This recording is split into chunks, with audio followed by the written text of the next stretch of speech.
Hello everyone, I hope आप खैर आफियत से होंगे। इस वीडियो में हम एक बहुत ही इंपॉर्टेंट कंसेप्ट के ऊपर बात कर रहे हैं और वो कंसेप्ट ये है जो कि मुश्तमिल है दो रेशियोज़ के ऊपर। एक रेशियो है पी रेशियो जिसको हम प्राइस टू अर्निंग रेशियो भी कहते हैं, और दूसरी हमारे पास है पी टू बीवी रेशियो जिसको हम price to book value ratio भी कहते हैं। अब ये दो रेशियोज़ नहायत ही इंपॉर्टेंट रेशियोज़ हैं जब बात आती है स्टॉक मार्केट की, क्योंकि ये आपको डायरेक्शन बता रहे होते हैं कि स्टॉक्स ने किस तरफ परफॉर्म करना है। अब द प्रॉब्लम इज़ कि आपको इसके ऊपर बहुत ज़्यादा कंटेंट मिल जाएगा और आपने इसके ऊपर बड़ा भी सुना होगा, लेकिन लोग ना सिर्फ इसी चीज़ को देखते हैं और फिर मार्केट में इन्वेस्ट कर देते हैं। मैं ये नहीं कहता कि ये जो इंडिकेटर्स हैं, ये जो दो रेशियोज़ हैं, ये वैल्यूएबल नहीं है। Definitely these two ratios are very valuable, but सिर्फ इनके ऊपर रिलाई करना इज़ अ प्रॉब्लमैटिक। तो मैं जो आपको ये दो रेशियोज़ बता रहा हूँ, तो ये एक ब्रॉडर स्ट्रेटजी का हिस्सा है जो कि मैं आपको पिछली 2-3 वीडियो से गाइड कर रहा हूँ कि एक फेयर वैल्यू निकालनी है स्टॉक की। तो ये जो दो कंसेप्ट हैं, ये मैं आगे आने वाली वीडियोस में प्रैक्टिकली लगा रहा हूँ कि इस रेशियोज को आपने किस तरह यूटिलाइज करना है एक फेयर वैल्यू निकालने के लिए किसी भी स्टॉक की। तो अगर अभी तक आपने पुरानी वीडियोस नहीं देखी, या फिर अभी तक आपने अगर चैनल को सब्सक्राइब नहीं किया, अगर कमेंट और लाइक नहीं करें, तो काइंडली करें ताकि आने वाली वीडियोज़ आपको शो हो और वो वीडियोज़ आप देखें और आप एक अच्छी जो है वो स्टॉक स्ट्रेटेजी जो है वो अपने लिए बना सकें। क्योंकि अगर आप सक्सेसफुल होना चाहते हैं तो ये रिसर्च आपको आनी चाहिए, ठीक है। ये फंडामेंटल रिसर्च और टेक्निकल रिसर्च अगर आपको नहीं आएगी तो फिर आप स्टॉक मार्केट में हमेशा किसी ड्राइवर के पीछे ही लगे रहोगे, आप कभी खुद अपने बलबूते पे इन्वेस्ट नहीं कर पाओगे। मैं चाहता हूँ कि आप अपने बलबूते पे इन्वेस्ट करें और एक अच्छी स्टॉक स्ट्रेटेजी अपने अपने लिए बनाएं, जो कि आप सीखेंगे ओवर द वीडियोस जो कि मैं बना रहा हूँ आने वाले दिनों में।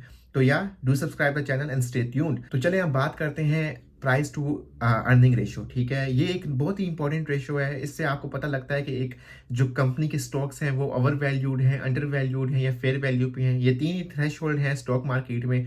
पिछली दो वीडियो से बात करता आ रहा हूँ कि what is over valued, what is under valued और व्हाट इज फेयर वैल्यू। तो अगर अभी तक आपने वो वीडियोज नहीं देखी तो डेफिनेटली वो वीडियोज पहले देखें। अब द थिंग इज के प्राइस टू अर्निंग रेशियो होती क्या है, ये बेसिकली क्या इससे मुराद है। तो सिंपल सी चीज़ है और बहुत से लोग इसको कॉम्प्लिकेट कर देते हैं। मैं आपको बड़ी आसान लैंग्वेज में बताऊंगा, आसान अल्फाज में। प्राइस ऑफ द स्टॉक, जो एक स्टॉक की प्राइस है, फॉर एग्जांपल आप गूगल की स्टॉक की प्राइस निकालें, आप पीएसएक्स पे किसी पीटीसीएल की प्राइस निकालें, लेट्स से 10 रुपये एक स्टॉक की जो प्राइस है पर शेयर की, ठीक है, वो 10 रुपये है। और उसको डिवाइड कर दें आप एक अर्निंग ऑफ द शेयर, कि भाई एक शेयर से लोग कितना पैसा कमा रहे हैं, एक कंपनी कितना पैसा कमा रही है, जिसको हम ईपीएस भी कहते हैं, अर्निंग पर शेयर। तो जब आप इसको प्राइस ऑफ द शेयर को डिवाइड करते हैं अर्निंग ऑफ पर शेयर को, तो आपके पास एक रेशियो आती है, एक वैल्यू आती है, और उस वैल्यू को हम कहते हैं कि भाई ये पी टू ई रेशियो है। अब ये वैल्यू आना सिर्फ इंपॉर्टेंट नहीं है, इस वैल्यूज का मतलब क्या है इसको हमने समझना है और इसके ऊपर हमने आज डिस्कशन करनी है। तो लेट्स से मैं आपको एक मिसाल देता हूं कि आपके पास एक पेंसिल है, ठीक है, जो कि आपने 10 रुपए की ली है, ठीक है, और उस पेंसिल से आप लिखते हैं और उसको सेल करते हैं। उस पेंसिल के सेल लिखे हुए को सेल करने से आपको अगर लेट्स से 12 रुपए मिल रहे हैं, तो इसका मतलब क्या है कि आप मुनाफे में है, ठीक है। आपके पास जो अर्निंग है वो एक्चुअल कीमत से ज़्यादा है। ये इसका मतलब ये है कि आप एक वारे पे है। तो अब हमेशा जब आप 10 को 12 से डिवाइड करेंगे तो आपकी जो वैल्यू है वो हमेशा 1 से कम आएगी, ठीक है।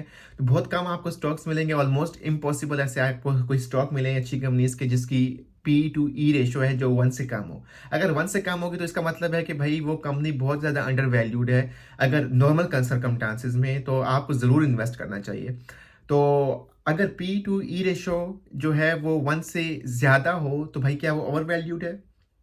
वेल टेक्निकली वो ओवर वैल्यूड है, बट द थिंग इज कि आपको हमेशा ज्यादा ही मिलेगी। तो भाई कितनी ज्यादा हो तो आप उसके अंदर इन्वेस्ट कर सकते हैं, अब ये क्वेश्चन है, ठीक है। अगर 1 भी हुई तो उसको हम फेयर वैल्यू समझते हैं, यानी वो सही कीमत है। अब ये डिपेंड करता है कि कितनी ज्यादा होनी चाहिए, ठीक है। To P to E ratio 1 से कितनी ज्यादा होगी, 5 ज्यादा होगी, 10 ज्यादा होगी, 20 ज्यादा होगी, 40 ज्यादा होगी।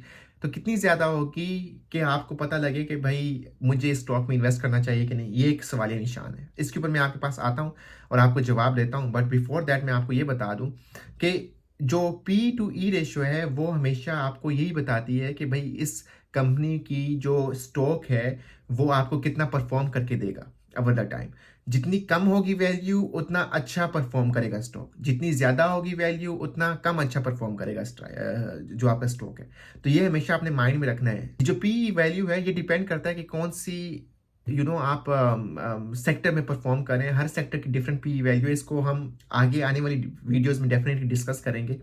लेकिन कुछ लेट्स से अगर मैं आपको बता दूं कि कुछ कंपनीज जो हैं उनकी जो पी होती है ना वो बहुत ज़्यादा होती है। सो फॉर एग्जांपल अगर आप टेस्ला की ले लें, टेस्ला की जो पी रेशो है वो 40 की रेशो है, ठीक है। मतलब यानी आपका जो स्टॉक है वो 40% से ज़्यादा ओवर वैल्यूड है, ठीक है।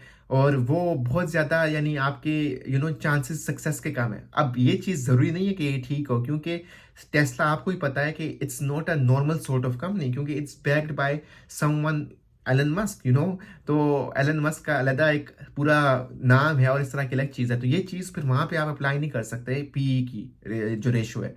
नॉर्मली जो पी रेशो होती है, अगर मैं आपको बताऊं जो थ्रेश होल्ड है, तो आपने कोशिश करनी है, ये चेंज हो सकती है विद रिस्पेक्ट टू सेक्टर। ये मैं आपको डिटेल से आगे आने वाली वीडियोस में बताऊंगा। तो ये आपने हमेशा याद रखनी है कि हमेशा इसको सेक्टर के साथ कंपेयर करनी है। किस तरह कंपेयर करेंगे वो आने वाली वीडियो में मैं बताऊंगा। लेकिन यूजुअली 15-20 अगर हो तो मैक्सिमम 25 तक आप इसके अंदर इन्वेस्ट करें, मैं आपको ये रिकमेंड करूंगा। उससे ज़्यादा अगर हो तो आपको उसके अंदर इन्वेस्ट नहीं करना चाहिए। तो यूजुअली आपको मिल रही होगी 4, 5, 8, 10, 12, 14, ठीक है, 18, इस तरह की आपको वैल्यूज आ रही होंगी। और हमेशा आपने कोशिश करना है कि मैक्सिमम 25 से ज़्यादा आपने इसकी जो है उस पर नहीं जाना, पी रेशो वाले स्टॉक्स में नहीं जाना। अब ये पी रेशो क्या आपको खुद फाइंड करनी है? नहीं, आपको खुद फाइंड करने की ज़रूरत नहीं है, ठीक है। मैं आपको वेबसाइट्स बताऊंगा, वहाँ पे आपको हर स्टॉक की जो है पी रेशो मिल जाएगी और वहाँ पे से आप फाइंड आउट कर सकते हैं। तो उसका कोई मसला नहीं है। सो आई होप कि ये टेंशन लेने की आपको ज़रूरत नहीं है। तो चलें अब दूसरी जो रेशो है, जो प्राइस टू बुक वैल्यू है, उसके ऊपर बात करते हैं। तो ये जो दूसरी रेशो है ये भी बहुत इंपॉर्टेंट रेशो है और इसका भी एक बहुत इंपॉर्टेंट रोल है इन डेवलपिंग के भाई आपकी स्टॉक जो प्राइसेस हैं वो फेयर प्राइसेस हैं और नहीं है। तो अब जैसे बुक वैल्यू का क्या मतलब है, as as the name suggest, वो है बुक के अंदर लिखी हुई कीमत। तो इसका मतलब यह है कि जो एक कोई भी आप चीज़ खरीदते हैं उसकी एक्चुअल कीमत क्या है, ठीक है। एक तो उसकी सेलिंग प्राइस होती है, वो डिफरेंट कर सकती है एज कम्पेयर टू जो इसकी एक्चुअल प्राइस है। फॉर एग्जाम्पल आपने एक प्लॉट लिया, उसकी कीमत जो है वो 10 लाख रुपए है।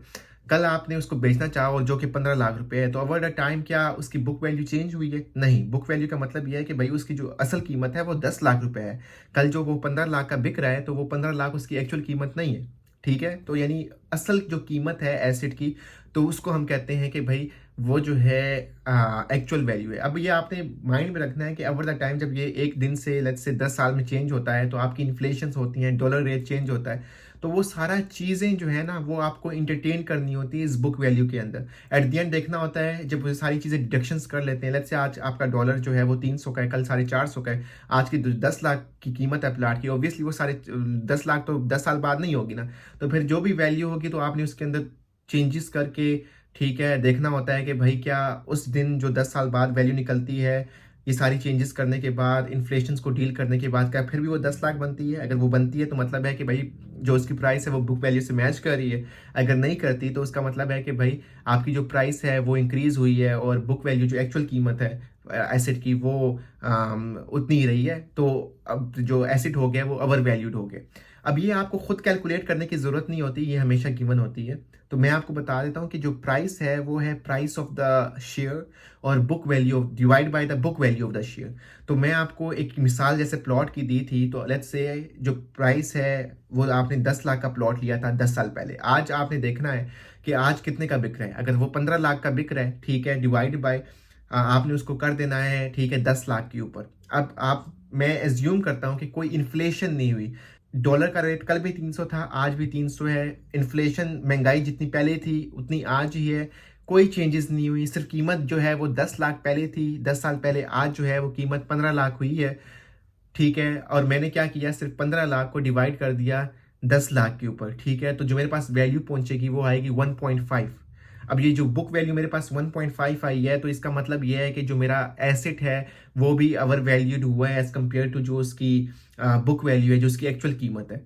अब कितनी ये वैल्यू होनी चाहिए, इसका भी मैंने जैसे आपको बताया कि पी रेशो के हिसाब से इसका भी कोई जवाज नहीं है, इसका भी कोई एक थ्रेशोल्ड नहीं है। ये डिपेंड करता है कौन से सेक्टर में आप ऑपरेट कर रहे हैं और डिपेंडिंग अपॉन द सेक्टर ये डेफिनेटली चेंज कर सकता है।